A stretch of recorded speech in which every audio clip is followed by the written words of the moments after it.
this? That's a tough one.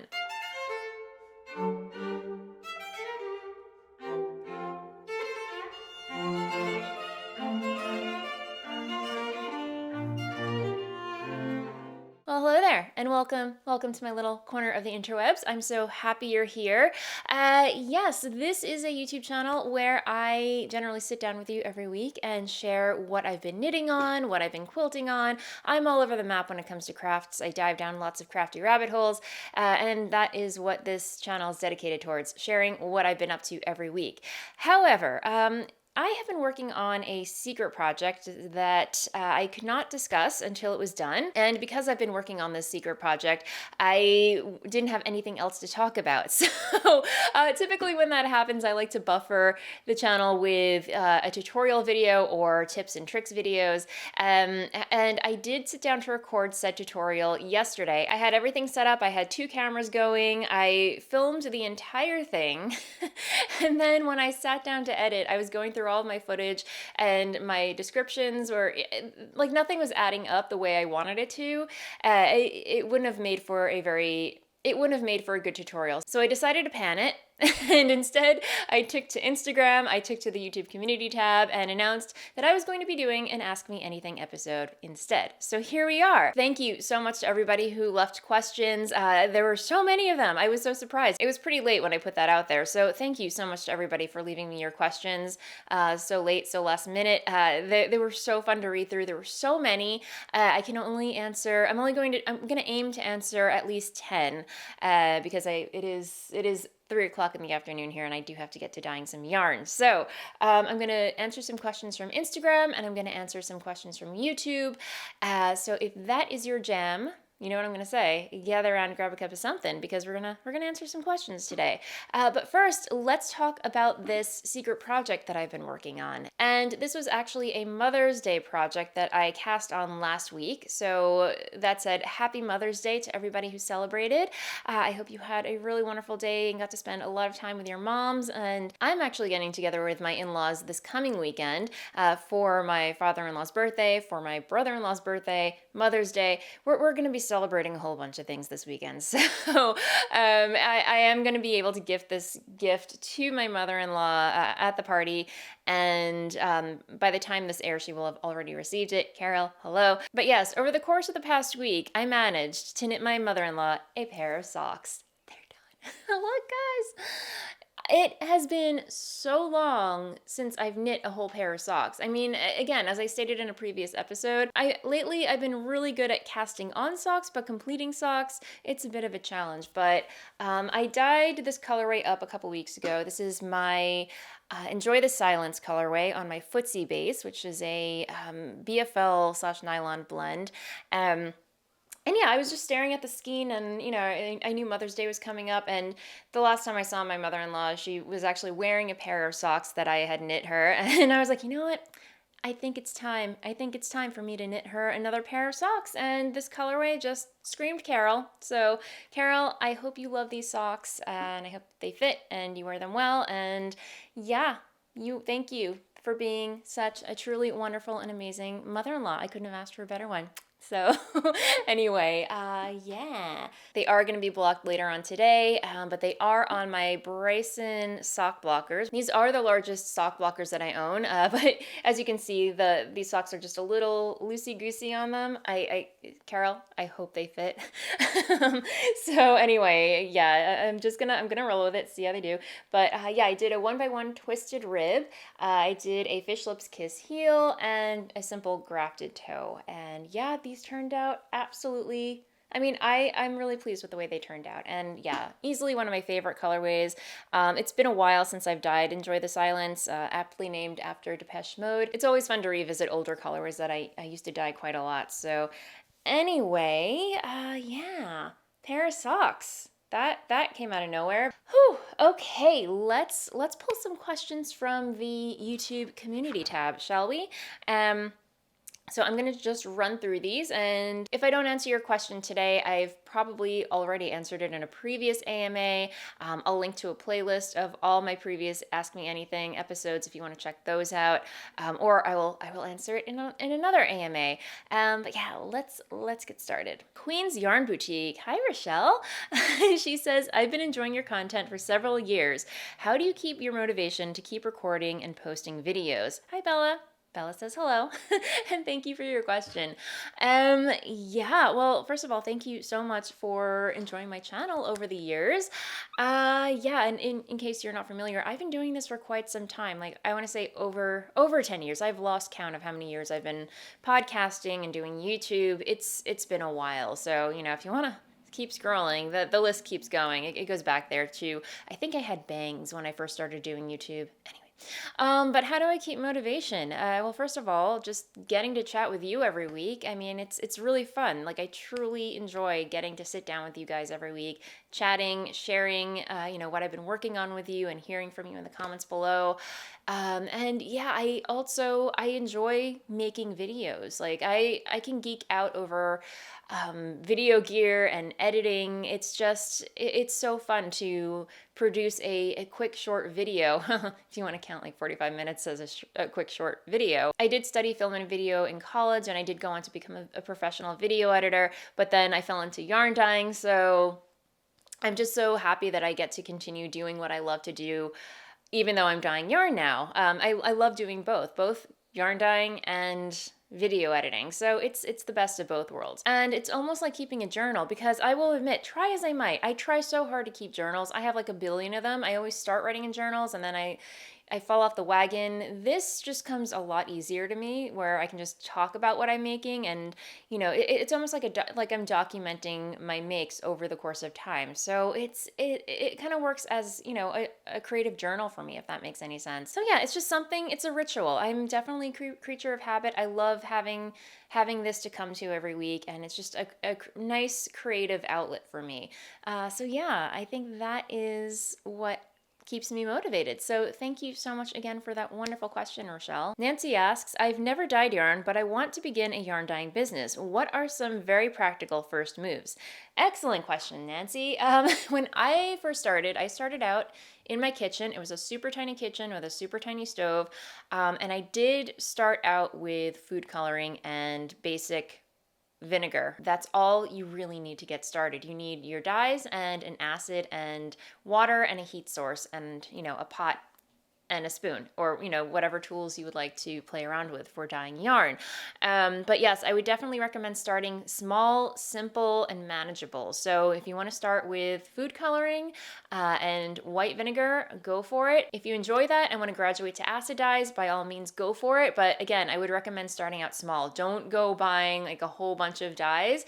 I would recommend just buying 3 or 4 colors that you really like, or even start out with primary colors, because those, I will say, are easy to mix and match.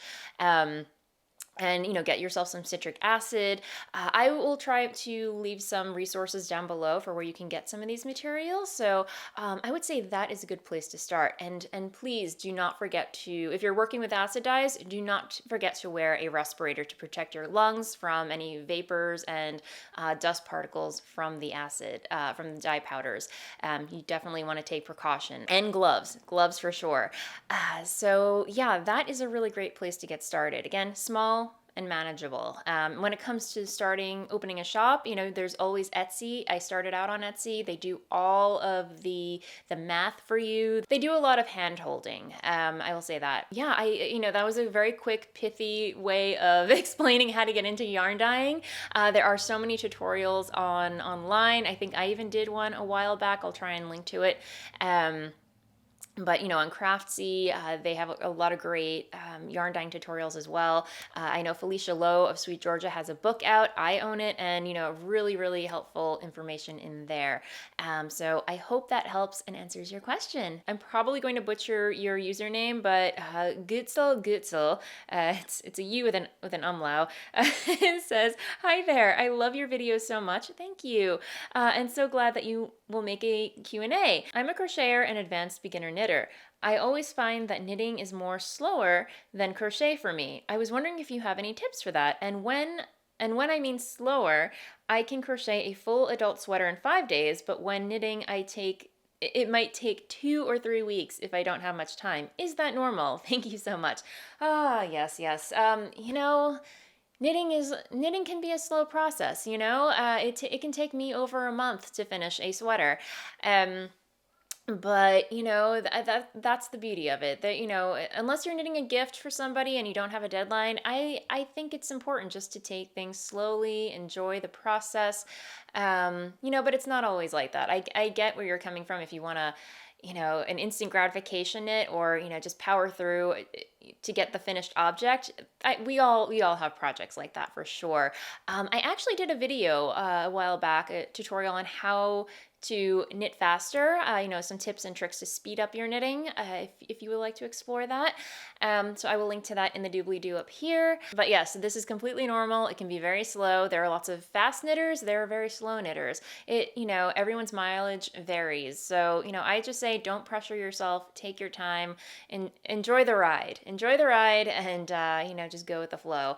But I think it also helps just to carve out, just a little bit of time every single day. Like if you have 15 minutes or 30 minutes that you can set aside for knitting, you will be surprised how fast your knitting goes. I wake up early, so it's easy for me to just carve out an hour for myself to work on a project. Or find, this is actually a tip from Mina of the Knitting Expat Project. I remember several years ago, she was doing a sock knitting marathon. Nina, if you're watching, I hope you're okay with me talking about you and telling this story, but she managed to knit, are you ready for this? I think 36 pair of socks in the month of January. It was wild. And, we asked her, like, how are you knitting these socks so fast? And she's like, oh, well, it really does help watching action movies. And I totally get that. Like, if you're watching an action movie or something thrilling, you want to knit faster. So anyway, that's another tip or trick. So anyway, I hope that answers your question, and thank you. Denim and Rain says, 3 desert island yarns, brand and fiber content. Ooh, good question. Well, aside from my own hand-dyed yarns, we'll leave that out of the equation because I'm a biased opinion. But aside from my own hand-dyed yarns, 3 desert island yarns and fiber content. Ooh. I actually had to jog my memory because all of my yarns are in my yarn fortress over there, kind of like wrapped up in plastic bags that I couldn't see them. But fiber content, hands down, Cormo. I absolutely love Cormo, and yeah, it's my favorite fiber of all time. This is from Foxhill Farm, one of my favorite vendors, usually at Rhinebeck and any like New England fiber festivals. If you happen to see their booth, just say shut up and take my money. It's so worth it. This is one skein that I have left over from a Rhinebeck that I went to several years ago. So I still have to figure out what to do with it, but love Cormo to death, especially Foxhill Farm. Another one is Tukuwool. I mean, this yarn is absolutely beautiful. I love the feel of it. Let me see. It is 100% finish wool in fingering weight, obviously in mauve. This is their Uyo colorway. I knit my Belmont cardigan out of this, and it's absolutely beautiful yarn to work with. And then what's another one? Any yarn by the Fibre Co. I love their aesthetic. I love their just all their like any yarn that they come out with. I love the fiber content of it. It just speaks to my soul on so many levels. Like they cannot put out a yarn that I do not like. I have a lot of it in protective gear inside my yarn fortress, so I really don't want to take them out right now. But Fibre Co, easily one of my favorite brands. They can do no wrong. Recently, I know this is erring on the side of 4, but recently I've fallen head over heels in love with Illimani Sabri, the cotton/alpaca blend. So I have one more skein left over. I use this along with Ito Sensei to knit my ranunculus, and easily a beautiful, beautiful blend of yarn. So those are my current desert island fiber brands and blends that I'm, obsessed with, love with, and could always knit with. So thank you for that question. You asked another question, but I'm going to get to it in a little bit. Acorn Knits, Natalia asks, a cruel hypothetical, a world without wine or mauve. Which one do you choose to keep and why? What are you doing to me, woman? Clearly, I mean, the right answer would be mauve. I mean, goodness. That's a tough one. I do love wine. I want to say wine. Why do I want to say wine? Oh goodness, I can't decide. That is a cruel hypothetical. We'll go with the healthy answer. I choose mauve over wine. Nalka asks, what's your opinion on the less popular fibers, bamboo, etc.? I think with those less popular fibers that we don't tend to hear about, or they get a bad rap, like cotton or bamboo, linen, or any plant-based fiber, you typically hear that they're too sticky to work with, they're not comfortable to work with, and they feel weird in your hands, or even acrylic. I think all those fibers have a place. They for different situations, I think they can really shine, and just because one type of yarn or breed of sheep or whatever is more popular than the other, I don't think one should be put on a pedestal, if that makes any sense. I just think these fibers have bad PR. I think given the chance and the right situation and the right project, they can really shine. I mean, I love the idea of knitting a beautiful cashmere silk baby blanket for a friend that's having a baby. But think about it, like if that friend is not a knitter, they don't get the whole concept of care, how to care for, a blanket made of that type of material.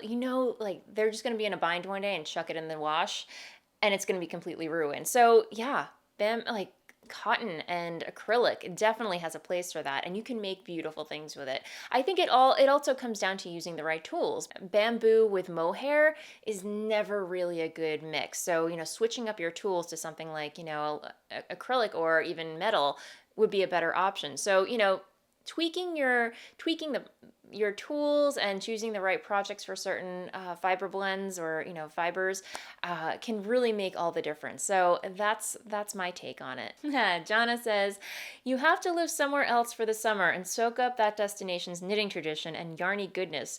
Where do you choose to go? Ooh, goodness. Well, I've never been to Iceland. That feels like the obvious choice, but I've never been to Iceland and I would love to go. Yeah, I think that would have to be next. A second choice, probably South America, Peru, and absorb their culture and their knitting, because yeah, I've never, I would love to learn more about it. So yeah, I'd have to say Iceland and I'd have to say Peru. And I'm probably leaving a whole bunch of other important places out, but I mean, yeah, those are the first two that come to mind. Thanks for the question, Jana. I am going to move along to Instagram because we got a lot of questions from there. So let me go to my list of, wow, we got a lot. All right, let's go to the top of the list. Mulhall asks, favorite thing about the new house, something you would change? Okay, first question about the new house. I love everything about this house. I have no complaints, but if I had to nitpick something, it would probably be some of the finishes that the previous owners chose when they renovated the place. I mean, it's don't get me wrong, our bathroom is beautiful. Maybe I won't post photos of our bathroom because whatever, but it's a little mishmashy. It's a little busy, some of the stuff that they chose. Unfortunately, it's not in our budget right now to renovate the whole place again, but we actually just redid the tile floors in the bathroom because they were in shambles. They were, tile was coming off and it was uneven and we were having leaks. So we just did that. But hopefully down the line, one day we'll have the budget to redo everything and make it to our liking. But otherwise, it's absolutely like the whole house is just everything and more than we could have imagined. Pumpkin97 Knits wants to know, what is the biggest thing you miss from living in Brooklyn?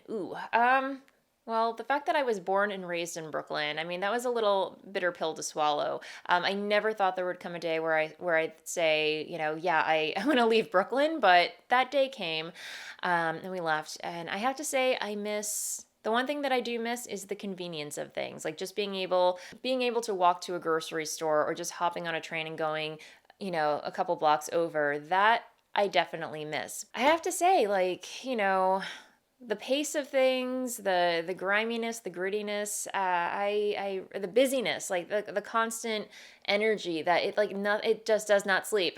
And I don't miss that pace of life anymore. But I will say that I do miss certain conveniences. S. Bowden asks, sewing. Have you ever made anything for your guy? Can you suggest any menswear sewing patterns? I have actually. I knit Dennis a sweater in the past. I knit, what is it, Hohi's basic Raglan pattern, which was great. It was very simple, but he doesn't wear it very often, so I don't know if he's going to be getting any more sweaters from me. But I did sew him a jacket, just something that he can chuck on if he has to do some yard work. I'll try and post a photo of it here, but he does get a lot of wear out of it, and it makes me so happy. I'm blanking on the pattern name, so I'll leave it in the doobly-doo down here.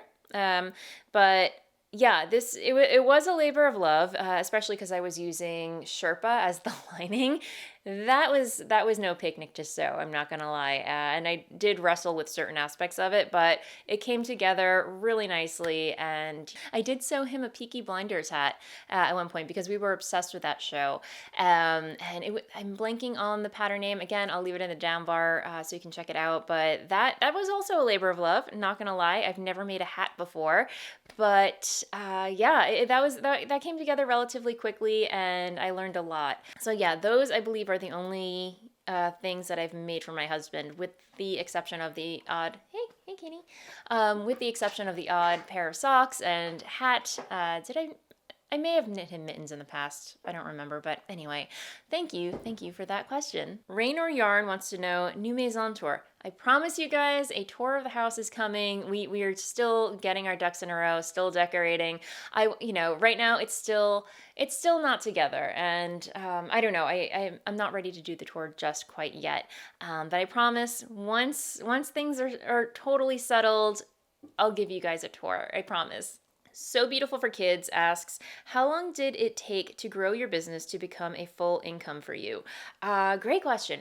So I had been working full time. I was again, as I mentioned, a full-time video editor for an online magazine. I was doing a lot of producing and blah blah blah. But in my downtime, in my free time, I was working on building my yarn business.